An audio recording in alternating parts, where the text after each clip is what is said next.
All right, hello everyone. I just came from the lab where I was helping some people out and there seemed to be a little bit of frustration. So I am going to take a little piece off your load this week. Here is an example of what we're working towards with our section drawing. It's missing some of the hatching, but really it seems like everyone's stuck in the same place. And I met with some people after lab hours about the same question. So if I rotate my view really quick, and you don't need to do this, I'm just doing it this way so we're all looking at it up. Okay, so here is my section drawing. For sure, the important things as an interior designer that you definitely have to get right this week in order to be successful at the assignment is to have this overall dimension in here be 12 foot. So from here down is what the PDF says, and the same thing on the other side. And then you want to have this dimension from the peak of your house down to the bottom be 20 foot. And there's a dimension that says that this is 12 foot plus 8 foot.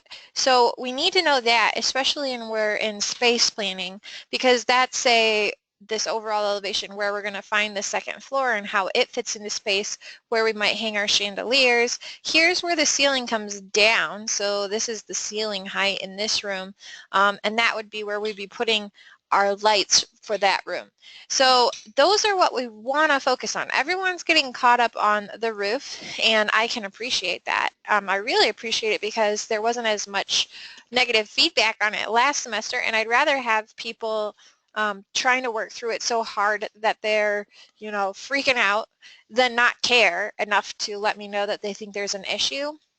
I tried to work through it a little bit, like redrawing it today myself, and the only issue I could find on my own drawing, which this isn't mine, I just have a student's open for the moment being, was over here, after you offset this wall, mine was off 1/4 of an inch, so this dimension would have changed some by a teeny tiny fraction, but I'm just not concerned. Okay, I'm happy if you can get this interior portion in here. And all of this bottom piece, for sure, we have the dimensions for, right? We have the footings, we have the wall thickness, we have each of the doors, windows, and fireplace width. So all of those things need to be correct. The roof is something I'm a little more lackadaisical on, as long as the center point is 20 feet and the measurement to where you found that center point is that 25 foot 9 inches, I believe, from the PDF where we offset the wall to find that highest peak point.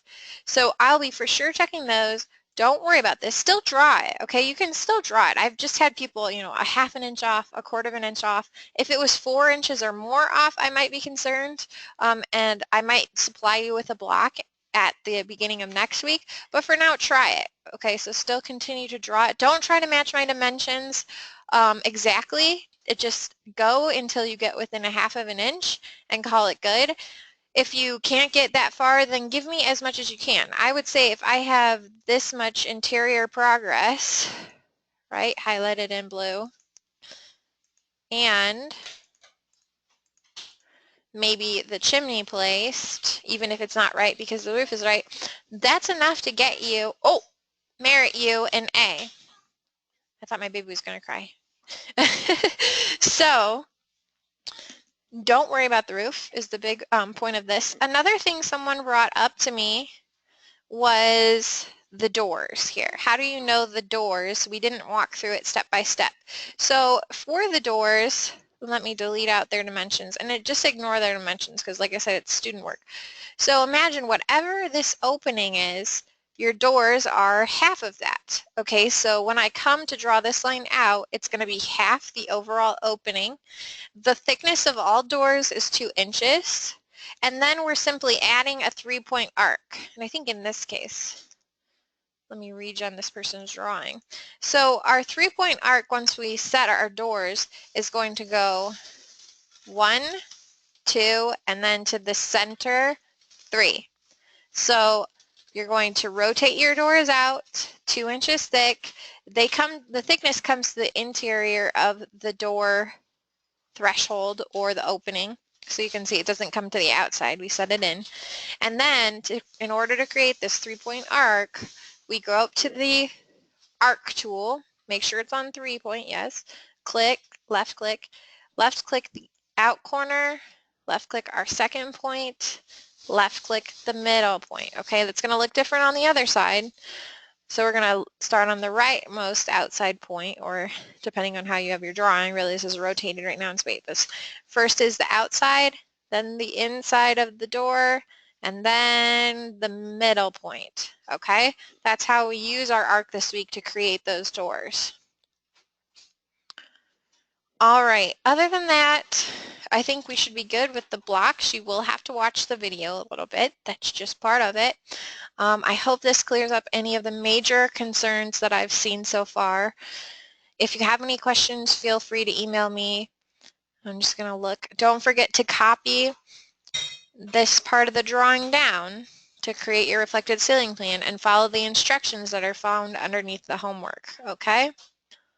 All right, guys. Have a good week. Also need the hatching.